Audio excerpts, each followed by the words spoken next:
on the 9th and 10th of February this year.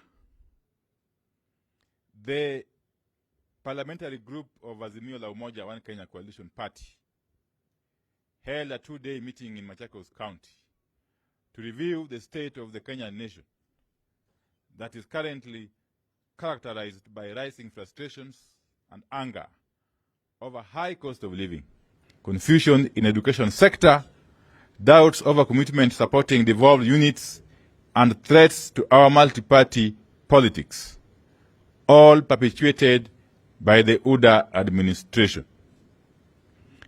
After lengthy and incisive deliberations,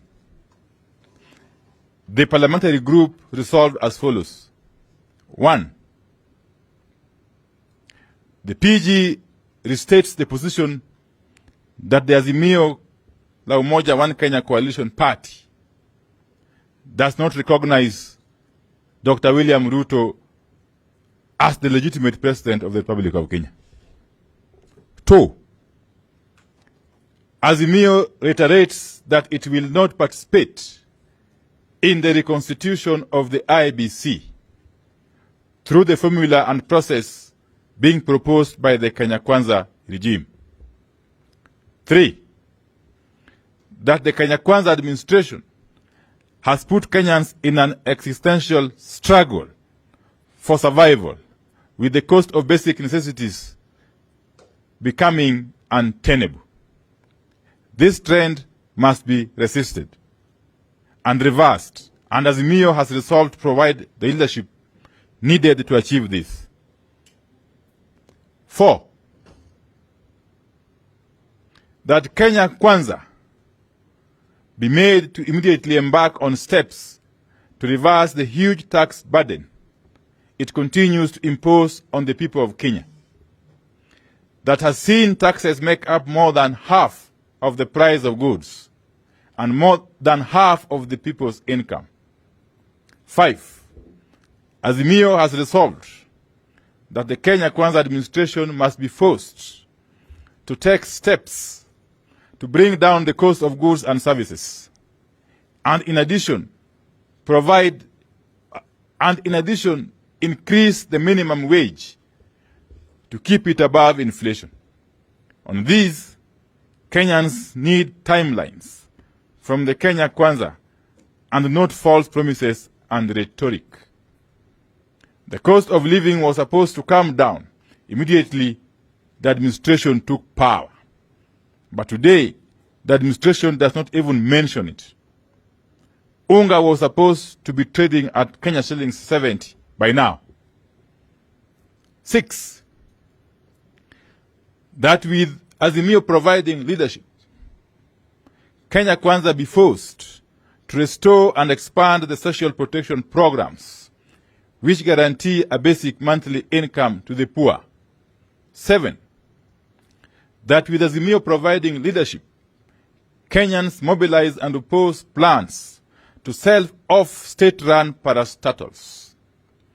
These entities, some of which are critical to our national security, must be allowed to continue serving the public or to continue serving public good rather than lining the pockets of a few individuals. Further, these parastatals are public property and cannot be sold without parliamentary approval. The current attempt to amend the law so that these parastatals are sold at the whim of the administration will be resisted by the people of Kenya. 8. On education, we have resolved that the Kenya Kwanza administration be compelled to resume free education and to return the subsidies and bursaries that have always been available for all Kenyan children. 9.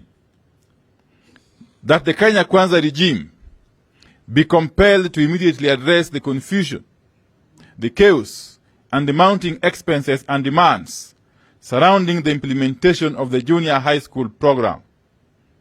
Azimio pays tribute to the late Professor George Magoha, whom we lay to rest tomorrow, for his passion, vision, and resolve that is now missing. Had this administration let Professor Magoha stay, we are sure we would not have witnessed the confusion we see today.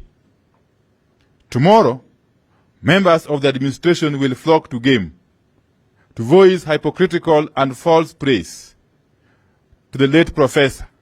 Yet they refuse to allow him to finish his work of implanting the new education system, and instead elevated politics above the interests of the children of Kenya. Number 10, that we have taken note of the suffering of university and college students, and we demand that the Kenya Kwanza administration immediately release all pending help funds to help ease the suffering of students. Azimio notes that inflation has wiped out the purchasing power of the current allowances given to university students, and demands that the administration must also increase the amount available under help in light of the inflation. In addition, and to end the destitution prevailing in our campuses, Kenya Kwanza administration must be forced to restore the old catering services in all public universities to enable all students access decent meals. Open the kitchens to enable students live in dignity. Number 11, that the Kenya Kwanza administration immediately releases monies to the counties to enable devolved units offer services that are critical to our people at this very difficult time. Azimio supports the formula put up by the Council of Governors. We also support calls for the full transfer of devolved functions, including water, health, and agriculture, among others, to the counties with immediate effect. We note that over 4,000 doctors are currently unemployed, yet Kenyans cannot get the health services they deserve. Kenya Kwanza must immediately make it possible for county governments to employ these doctors as part of the process to achieve universal health care. 12, that the Kenya Kwanza regime must immediately stop all lies and release the NGCDF and NGAF monies to all constituencies to help ease the burden of the people for whom these funds are a lifeline. Severally, the regime has promised to release the monies, but failed to keep its word. Finally, number 13, we note we are currently engaged in a just struggle for this nation, a struggle for good standard of living, struggle for democracy, and struggle to safeguard our hard-won multi-party political system that is under threat. In this struggle, we shall not tolerate acts that amount to a betrayal of the dreams and aspirations of the people of Kenya. Azimio, therefore, asks its elected leaders to shape up or ship out. There will be no two ways about this. The flirtations and cohabitations with the Kenya Kwanza regime under whatever pretext is totally unacceptable. Development is to be sought from Parliament, which appropriates funds, and not from State House. State House has no constitutional mandate or power to appropriate funds. That mandate and power resides in the two houses of Parliament, that is the Senate and the National Assembly. Our people must not succumb to the blackmail, dirty politics, and dirty money being dished out by the regime that is struggling for legitimacy. Thank you. End of statement.